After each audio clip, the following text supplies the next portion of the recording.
group of good friends. We're going to bring this place back. It's not so good.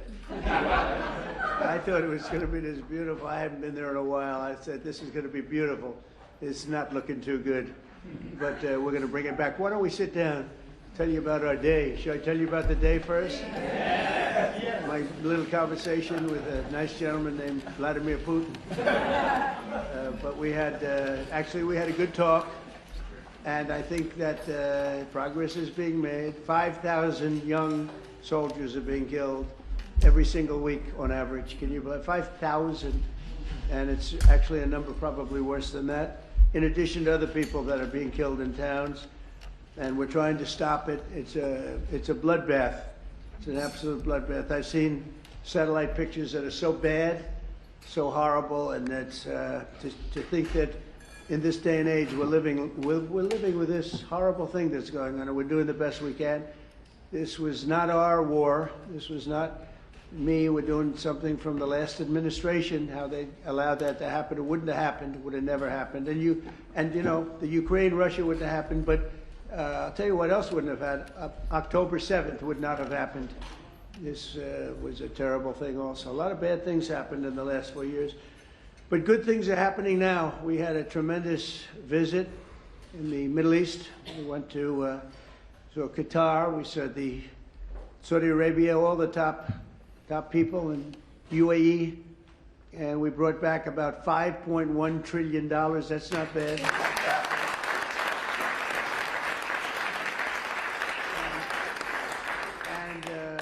Being credited as one of the maybe the most successful visit that anybody's ever made to any place. There's never been anything like this. Hundreds of planes, big wide-body planes ordered. Boeing, getting them from Boeing, but I think an order of 148 planes. It's a lot of 777s. Those are the big ones, or the 787 Dreamliners, and orders of everything. The AI is going wild. I hope it's as good as people say, because otherwise some people are going to be pretty disappointed, but it seems like it is. A lot of smart people are doing it. But massive orders into our country. We did 1.4 trillion in one case. We did 2 trillion in another case. Numbers that nobody's ever really heard of before. And our relationship is fantastic with those three beautiful places. I mean, they're incredible. Money is like no place else probably anywhere. Well, we have more money, but we didn't use it right, but that's all right. Now we're starting to. We were losing in trade $5 billion a day, and now because of tariffs and other things, we're making $1 billion a day, and the tariffs haven't even really kicked in. It's a big difference. The last 4 years have been a disaster for us with trade and frankly with everything else. So we're here for a different reason tonight. We're going to have to fix this one too. We're fixing everything. We're going around Mr. Fix It, Mrs. Fix It. Anybody want to join me? But the Kennedy Center, when I said I'll do this, I hadn't been there. That's the last time I'll take a job without looking at it. And but it's got a tremendous amount. Lindsey Graham and some people put in the budget, either 200 or $250 million. Money was spent there, tremendous amounts of money was spent there over the last 10 years. I don't know where they spent it. They certainly didn't spend it on wallpaper, carpet, or painting. And they had over $200 million was spent. So I don't know what's going on. Pam, are you here? Yes, you hear that? Look, when I hear that, I say, what? Where? Pam, where did all this money go? It's crazy. It's crazy what's happened with our country in that regard. You know, it's to build things. Go back to the Wollman rink. They went for years, 12 years without getting a rink, and I got it built in 3 months for a fraction, like a tiny fraction. They had spent over $20 million. They never got it opened. I said, I want my kids to go ice skating before they're too old. They don't want to go ice skating anymore. I used to watch it from my window. I used to watch people, nobody working, and spending money like crazy. And as you know, I got it built very quickly. This is well, maybe a more difficult. That was pretty easy, actually. We had cement mixers from the rink all the way back into Harlem. We poured one contiguous pour over a period of a day and a half. Yeah, they would pour a little section, then another little section. And when they put water, it all leaked, surprisingly. So it was fun, but I love construction. That's, I guess, why I like this a little, because we're going to have to redo it. So I'm honored to welcome exceptionally talented and committed group of patriots. You're amazing people. This is an amazing board, I'll tell you. And I got so many calls from people, could I get on the board? You have a lot of people that are not so much in love with me right now because I couldn't get them on the board. But because the board is taken. But we're going to turn it around, and the Kennedy Center Board of Trustees, you're here, and in many cases you have your spouses. And I want to thank Rick Grinnell. Where's Rick? Where's Rick? Hello, Rick. He did a great job. He used to walk into the Justice Department with stuff under showing all the horrible things that had gone on in our country. He had a lot of courage. And he's going to be with me for a long time, different things. He seems to be a troubleshooter. I say, how about Kennedy Center? Let's fix that one up. And tremendous strides have been made.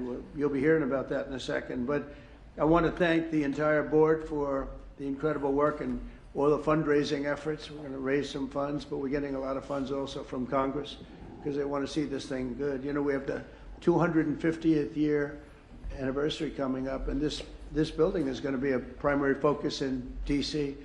And it's got the potential for greatness. If it didn't, I wouldn't have done it. But it has a great plan. It's got great sound. It's got a lot of things that, you know, if you don't have good sound, you can forget it. You're never going to. They've been trying to do things over at Lincoln Center. All my life I've been watching. They rip it down, build it up, rip it down. You know, some of the greatest sound of buildings built in the 1850s out of pure marble. And you get up and you can just talk lightly and they hear you back 100 rows. But and if you don't have sound, I think there's a certain amount of luck. You hire sound engineers, they get a lot of money, and then you open the building and you can't hear anything. So we're going to do some good things, but the basics are there. The location is phenomenal. The importance of the building is phenomenal. And we'll have some very interesting plans.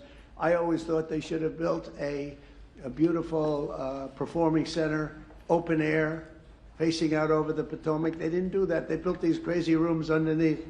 They built 3 tiny little stages, very expensive. Someday maybe somebody will occupy one. They're underground. In fact, when I looked from a distance, you know, you see these like hubs, concrete hubs. And I thought it was modern art, you know. Well, here we go with the modern art blocking everybody's view. And when I actually went over there, I said, no, it wasn't modern art. It was meant for a door to be in, so you go down to these rooms. So I don't know what the hell they were doing, but they spent a lot of money. And it's just not possible that they could have spent it so poorly. But we're going to turn it around. That's what I love doing. I love turning things around. Turnaround artist.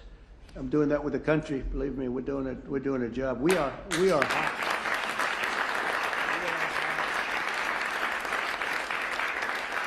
The country is hot. We in a short period. Look, we've been there for 100 days plus a few days, and as they said, the king of Saudi Arabia said, "Your place, your country, is a whole different image now." We were a laughingstock. An absolute laughingstock, but we're not a laughingstock any longer. And you know, I was talking to, as I said, President Putin for 2.5 hours. That was being very seriously listened to. We don't like what's happening. We don't like that we should have ever been involved. Would have never happened. But we're respected again as a country. You know, one thing that I tell you that I think is amazing. If you remember about 8 months ago, the big story was that nobody wants to join our military. We couldn't have any, people weren't joining. And they weren't proud of our country. They weren't joining police forces all over the country, Houston, Dallas, all over the country, New York. And now we have a record-setting enlistment in the military. Think of that, record-setting. The most in 38 years, but it's probably more than that. They started taking the numbers, Susie, 38 years ago, right? But the most in 30 years, probably the most ever, I don't know. But we have record-setting young people that want to join the military, and that's incredible. To have that is just absolutely incredible. And to think that 8 months ago we were all listening to the fact that this was before the election. 8 months ago we were listening to the fact that we wouldn't have any, you know, we wouldn't have anybody in our military. I mean, nobody. Army, Navy, Air Force, Marines, Space Force. I'm so proud of Space Force because we got that going. We started Space Force, and they wanted to terminate it, and the military backed up. And they said, you're not going to do that. We were third in space, and now we're number one in space by a lot. They've done a great job. They had some great commanders in Space Force. But, you know, ultimately it's going to be truly one of the most important things we've ever done because it's all heading to space. And I'm not talking about just experimental things that we do, because a lot of people don't understand that. We can understand that. But we're, in terms of defense and offense of our country, it's going to be very, very important. We're number one in space by a long shot. The Kennedy Center mission is to be the crown jewel of the arts and culture in our nation's capital, and under our new leadership, we're going to take this revered institution to heights that it's never seen before. I think we can take this to really because we have the right place. We have all the politicians, and then we have the people that want to get to know the politicians for lots of bad reasons. And, you know, we have everybody here. They have to be here for something, sometime. I've got total confidence in the just great team that Rick and the group have put together. Sergio's done fantastically. We're especially pleased to be joined tonight by Secretary of State Marco Rubio, great guy.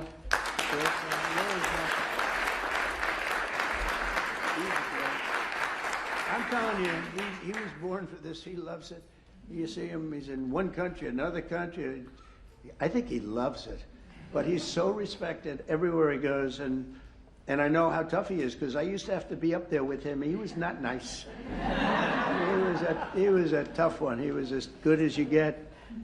I didn't know that we would end up being this close. We like each other. I think I can speak for him. I can speak for myself, but I like him, and he's done a fantastic job, and he's really, really working. And we're getting relationships that we lost that were very important for us in many ways. And so I want to thank Marco, and Marco's on the board, Attorney General Pam Bondi, who I've known so long, and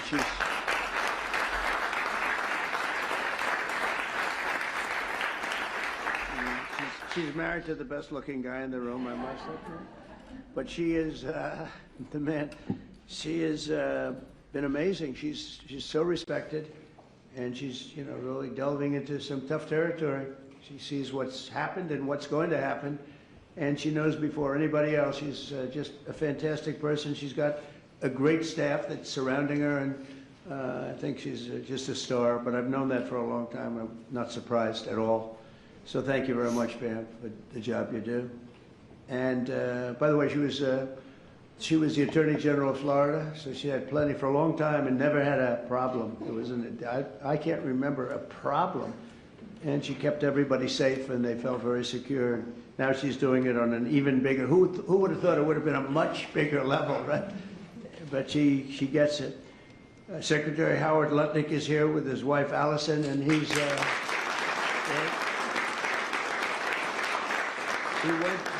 went with us to that incredible 4-day little journey that we had, and we saw some things that were incredible. But everybody respects him. Did a great job in business. He built a firm twice.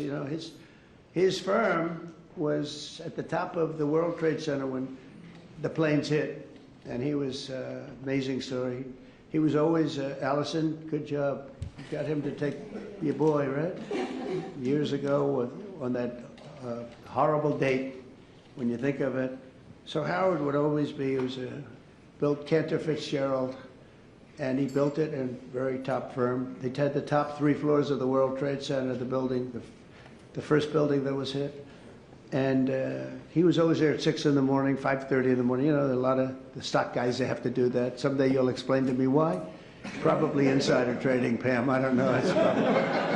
But whatever the hell reason, he was there always at 5:30 or 6 o'clock. And first time ever, like almost ever, his wife was after him for years to take their son to school. He was a young boy, very young, like early grades, and he would say, no, I can't. This was years after like 2 or 3 years of being harassed by Allison. It was very tough. Great wife, beautiful wife, but she's very, very tough. And finally, he did it. He took his boy, and it was on that day, and he dropped the boy off at 8:30 and started driving down the West Side Highway, and he would have been in that building, and every single person died in your firm. He had lost everybody. And with the exception of a few people in Europe and maybe a couple of other places, small, because they were all very New York-centric. And every single one of them died, including your brother. And what he did was incredible, actually. He rebuilt the firm. And he gave a percentage of it for years to the people, the families of the people that died. And the new firm became more successful than the old firm, using the same name, Cantor Fitzgerald, and he rebuilt it step by step by step. And I mean, to me, that's why I said I have to get this guy if I have a chance, if I ever do. And he was very happy. They were doing great. They were doing record business. But when I said, how about coming over to commerce, a little thing called commerce, and now I don't think you could ever go back into that world because it's so big. He and Scott are in charge of, along with others that are great, but they're in charge of the biggest deal ever made in history. It's the whole tariffs. We've taken in trillions of dollars, trillions. And we've been hurt very badly by other countries that did this to us for 20, 25 years. They were taking advantage of us. We never did anything. But now we're doing it to them, and fairly, I'll tell you what, modestly. But we'll be taking, and we are taking in right now, 25% in cars, 25% on steel and aluminum, 25% on other things, and that'll be going up to 50, 75, maybe 100 in some cases. We have to get our pharmaceutical industry back. Once we establish that in another couple of weeks, it'll start roaring back. It's already roaring back because they know we're doing it. And it's really been, you've done a great job. But he said to me the other day, this is so big. These numbers are big. Cantor Fitzgerald doesn't look so big anymore. We see numbers, we talk in the trillions now. Think of it, $5.1 trillion. Nobody talks, but we're talking big numbers, and he's doing a great job. He did a great job before.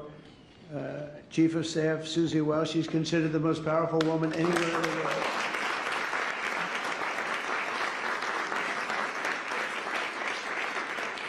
She's the most powerful woman in the world. And a lot of people are saying that, but she had a couple of articles, and I said, you know, it's actually true. She can wipe out a country with just a mere phone call. That's the end of the country. But she's great. She's been, I mean, I knew because we won Florida 3 times and won it. You know, Florida didn't used to be a red state. It was a blue state. When I first ran, that was a blue state. And now it's a seriously red state. And it got more and more, and we're going to keep it that way. But Susie ran it, and we won by a landslide, and a Republican hadn't won. You know, you had a Democrat senator, you had 2 Democrat senators, but you had a Democrat governor, you had a lot of Democrats. And so we won in a landslide. I said, good. Then the next time I won again in a much bigger landslide, and anybody I endorsed also won. And I said, that's good. And then when it came time to do this, after the election was rigged, the second one was rigged, whether you like it or not, it was rigged like nobody's ever seen. And now people are seeing it. Now people don't even fight me. You know, they used to say, sir, it's not really that nice to say. I'm honest, it was rigged, and unfortunately that's what happened. You look at some of the things that happened, all of these things would have never happened. But when it came time to thinking about doing it again, I didn't think I'd have to do that. I said, you know, I think I'm going to take that woman, my friend now, but at the time I didn't know. Her father was Pat Summerall, who was a great football player, was probably a greater announcer for 28 years for the NFL.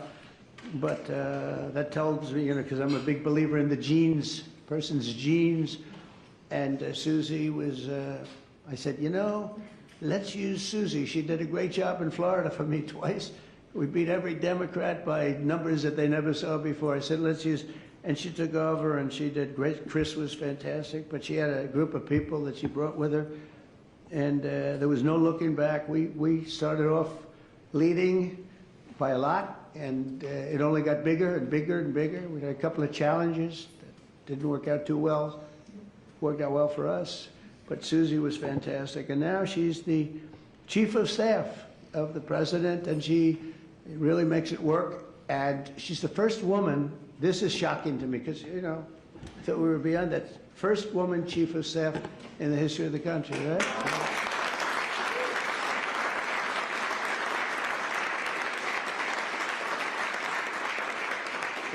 And she's doing a great job, and you know, those men are scared. She sits in the back of the room, she watches them like this. She doesn't want publicity, she doesn't want to be on camera, she doesn't want stories. But they're up there yapping, yapping, yapping, and if they start yapping the wrong way, it's not pleasant for them. She's great. And we have a friend of mine, a man that I endorsed, and he proudly went through the roof, Jeff Landry, governor of Louisiana.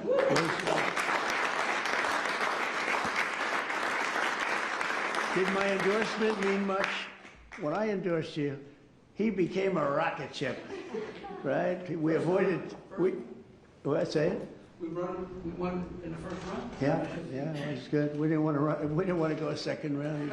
He went up and won everything, and he's a great governor, great attorney general, great governor.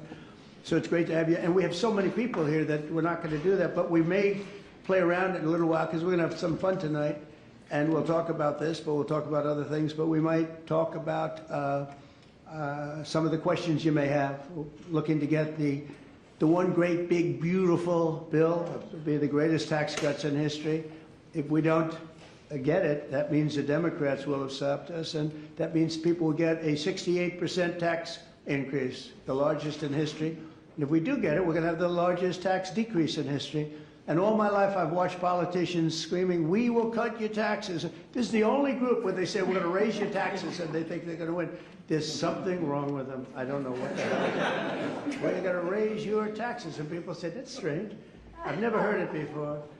When we took over in recent months, the Kennedy Center was in dire shape. As I saw on my tour a few weeks ago, the building is falling apart. I don't want to scare people. It's in fine shape, but it's falling apart. That means, you know, we have to see, you know, we have Les Mis. We're opening up with Les Mis and some other things. We have Mrs. Fisher here, and she said, "You know what works? Anything Broadway." So we're signing Phantom of the Opera. We're signing a lot of great Broadway, and we'll have them run for a while. And I think we're going to do very well. But it's been neglected very badly, and it needs an infusion of different things, including probably funds, but I think we're going to do very well when we get some money from Congress to fix it, because it's so important. The previous leadership wasted millions and millions of dollars and handed us a budget deficit of $26 million. Can you believe that? In addition, the programming was out of control with rampant political propaganda, DEI, and inappropriate shows. We had some very inappropriate shows, to put it very nicely. They had dance parties for, quote, queer and trans youth. And I guess that's all right for certain people. Quote, and I'm just quoting, I'm not saying it, queer and trans youth. That wasn't working out too well. They had a Marxist anti-police performance, and they had lesbian-only Shakespeare, which is different. Who thinks of these ideas? It's different. Oh, we're bringing our country back so fast. The military is so much better. Everything is just gone. They had people who are paying them $400,000 or $500,000 a year to teach DEI. Just 12 weeks, our new board has balanced the budget. Think of that in 2026 budget. That's a pretty good job you've done. So that's amazing. So the 2026, I told you it was 25 million under. It's balanced now for the fiscal year. Eliminated DEI initiatives in all cases. Brought back family-friendly programming that will attract large audiences once again, and launched a plan to renovate the building and reclaim the grandeur as a landmark, really a Washington landmark, which it always was. The Kennedy Center will also play an important role in our national celebration to commemorate the 250th anniversary of America's founding. So we have three really big. We have that. We have the 250th anniversary of America's founding. That's a big deal. And we have the Olympics, and we have the World Cup. And, you know, maybe I got lucky, because I got the Olympics and I got the World Cup. I did nothing to help the 250th anniversary. If I take credit for that one, then you'll say, I think he's exaggerating. But two of the three, I absolutely, I got the Olympics, I got the World Cup. And I said to myself when I got them, it was my first term I got them, President Obama would not take the calls from the Olympic Committee, refused to take the calls. I think because he traveled to Oslo or wherever he went, and very far away, in order to get the Olympics, the previous Olympics. And I said, well, that's great. That means we got it, because what president would travel to come in fourth place, which is what we came in, fourth place. And so he was so angry, he wouldn't take the call. So I got a call from, at the time, the mayor of Los Angeles. Los Angeles is not looking too good with the water. We just sent so much water down their way, they didn't want to take it because it was bad for the environment. I said, no, water's good for the environment. They would have had it, when I told them to get it, they wouldn't have had the fires, or it would have been very small. But we took so much, and we were looking at the Olympics, we were looking at other things, and Obama went there, and all that travel, all that everything. And think, who would go there unless you know the answer? You have to know the answer. You can't be embarrassed as president. No president's ever done that.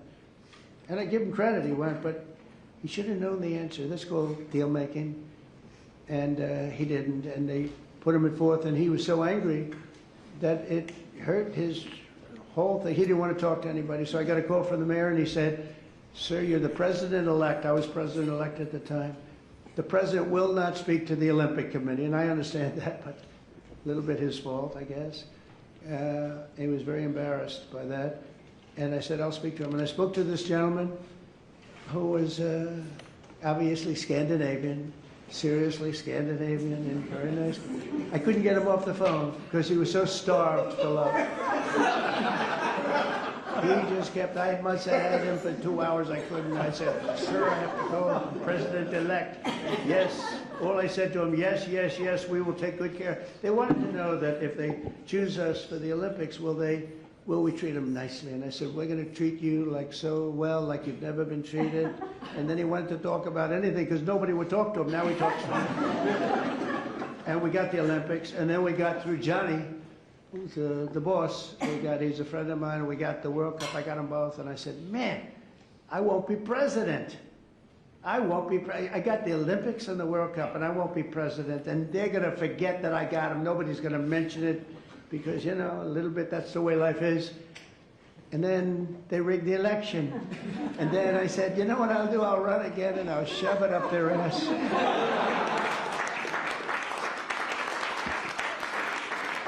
that's what I did. And all of a sudden, I then realized, I said, you know what?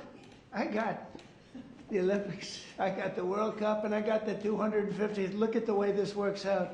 So if they would have left us alone and wouldn't have cheated on the election and wouldn't have rigged it, I would have been retired right now. I would have been happily doing something else. And instead they have me for 4 more years.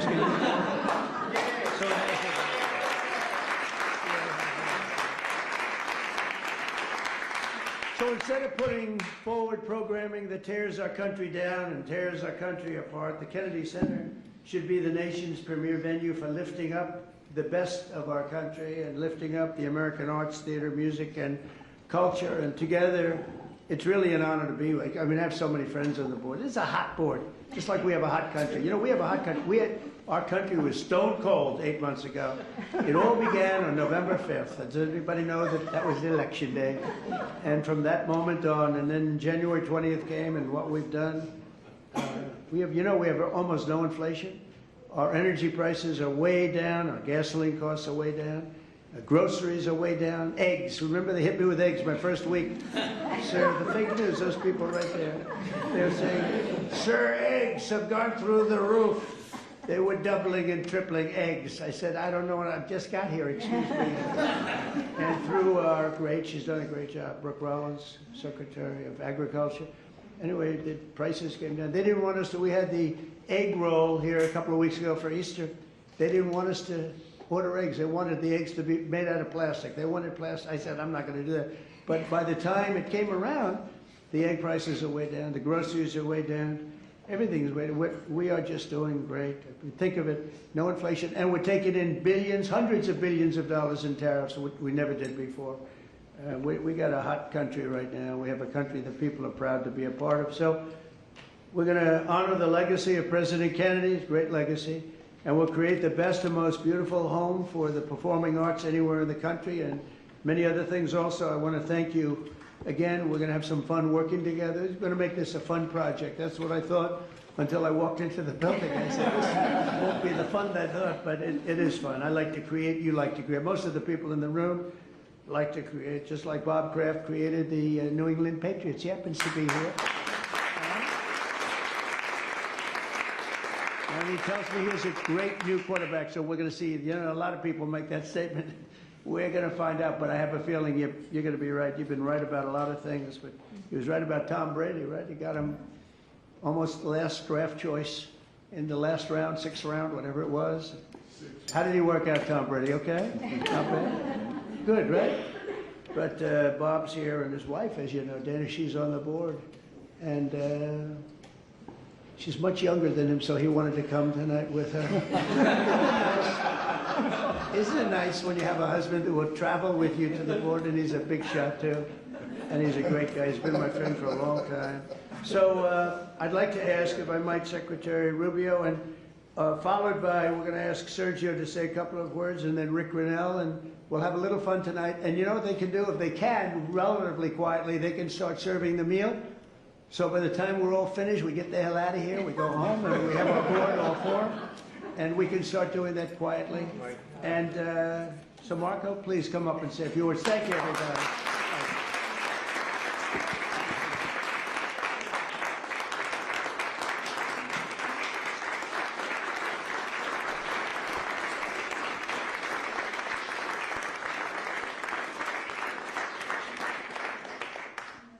Thank you all for being here tonight. It's an unusual day. You know, it's not often you wake up in the morning and your first meeting is with the Pope and your last meeting is a dinner with the President of the United States. That's a heck of a day. But it actually is an honor to be a part of this administration, Mr. President. It's actually a very unique situation. I don't know how many of you got to see the President's speech in Saudi Arabia. I think it will go down as one of the most profound foreign policy speeches in American history. And where it outlined a vision for the future and a vision of prosperity. And I tell people, we have a president of peace. In fact, I'll tell you kind of an aside, one of the cardinals I was meeting with, Mr. President, the day before the papal mass said to me, you know, it's very unusual for us. It's, you know, we have an American president that wants peace, and it's some of the Europeans that are constantly talking about doing war stuff. So it's kind of the world's upside down in their mind right now. It's usually the other way around. And it's a great honor to work for a president who literally spends half his day, maybe more, trying to stop wars, end wars, prevent wars. And it's an extraordinary thing to be a part of, and thank you for your leadership on that front. He's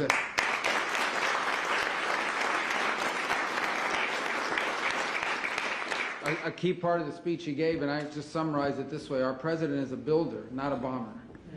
He wants to make things. He wants to build things. He wants people to have prosperity and to be happy. And frankly, he knows we have to have national defense because, of course, that's the world we live in.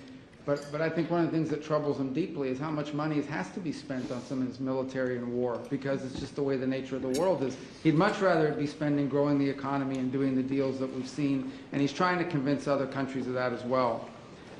It's an honor to be a part of this tonight for a few moments because you have an opportunity here. You know, the Kennedy Center is a showcase of American excellence in arts and culture, and that's what it needs to be again.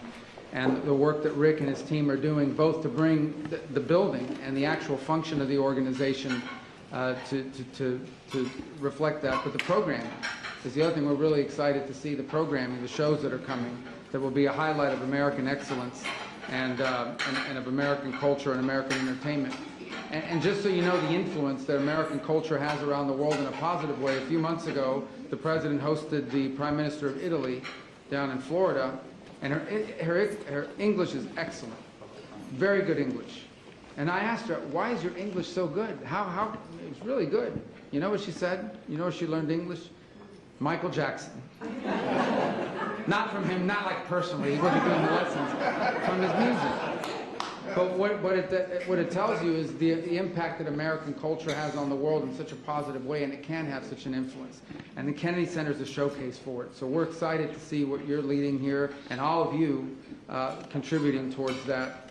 And we're excited to see also the restoration of that building. That really should be a showcase and something that we're proud of. That when people come to Washington, when people come to America, they want to see the shows that reflect the greatness of our culture and society, and in the building run by an organization that is reflective of excellence as well. So it's an honor to be here tonight. I want to thank all of you for contributing to this, because it's important that this board and everyone that's involved in it, and Rick and his team, are doing a great job of making sure that your dollars and everything you've made possible will be well spent, so we'll have a treasure in our hands for future generations. I think, Sergio, you want to come up here now and tell us about Sergio Gore personnel.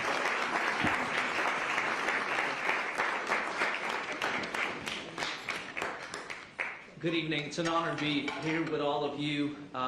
We're here to honor the spirit that makes America exceptional. Under President Trump's leadership, we're witnessing the revitalization of American culture, a return to the values that fuel our greatness. I can't think of a better chairman of the Kennedy Center than President Trump. And a lot of you know his incredible record when it comes to dealing with these individuals who become American icons. So from Michael Jackson to hosting Pavarotti many times, to Andrea Bocelli, to incredible individuals that have changed the landscape of art and music. A couple of years ago, we were publishing a book, and it was called Letters to Trump. And we would open a box that's been closed for decades. And the letters that would show up in these boxes were just absolutely incredible. And there was a letter from 1986, and it was written to, "Dear Donald, I have a new show opening up. And I'd love for you to attend. It's called Phantom of the Opera." Signed, Andrew Lloyd Webber. And so there's nobody more qualified to lead this institution than President Donald Trump. America's had an incredible run for the last 250 years, minus the last 4 under the previous administration. And so we hope under his leadership, under his vision, under this entire team, the next 250 will be just as great.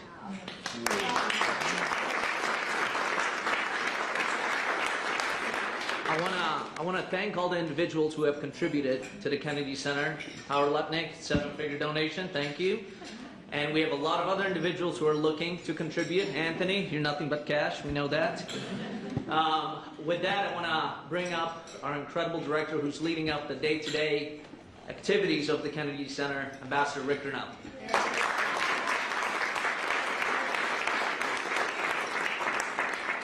I'll be very quick. First of all, how great is it to have a president who actually cares about the Arts Center? That's what I love best, is that he actually cares. He came, he saw the problem, and he immediately said, "I'm going to call Congress and we're going to try to fix it." This is traditionally a Democrat territory, except President Trump says, "I want to do this." I have to tell you, President Trump is actually saving the Kennedy Center, because there is discussion right now of whether or not to take it down. The deferred maintenance of the Kennedy Center is criminal. It has been terrible. Mr. President, we said today in our board meeting, our great new CFO went through the 24 and 25 budgets of the Kennedy Center and found $26 million in phantom revenue, fake revenue. It's criminal. We're going to refer this to the U.S. Attorney's Office here. We're lucky enough to have the Attorney General on the board of the Kennedy Center who heard all the details today. She heard the details. And this is unacceptable in America, to have a fake revenue of $26 million fraud on previous donors. It's unacceptable, but I'm here to tell you that what we have is total transparency now. We want people to go through the budget. We want them to question it. We announced our program today, which is literally shocking the media, because they're saying, okay, this is pretty good. We're not getting criticized for the programming, because guess what, Mr. President? When you pick programs that are popular with the public, they respond. People buy tickets. It is popular when you do programming for the masses. As I said today, I am somebody who loves niche programming in the arts. I am somebody who embraces it. It's not for everybody, but I like to be challenged by the arts. I like it when somebody can teach me and make me a little bit uncomfortable in a show. But one thing that we're not going to do at the Kennedy Center is inappropriate content for children. We're going to protect children, and we're going to make sure that we are absolutely not losing money on our program. We can't do arts education if we don't have enough money and we have fake revenue coming in. So I promise you, and this board today responded incredibly well. I can't thank you all enough. Jennifer, thank you for being the chair. Thank you for every single board member. Your commitment is amazing. And as President Trump said, we're going to do great things. Everyone needs to go out and buy tickets to Les Mis and Porgy and Bess, which are currently being right now about to launch. We're building the stages and we're getting ready to have premier entertainment at America's premier arts institution. Thank you very much.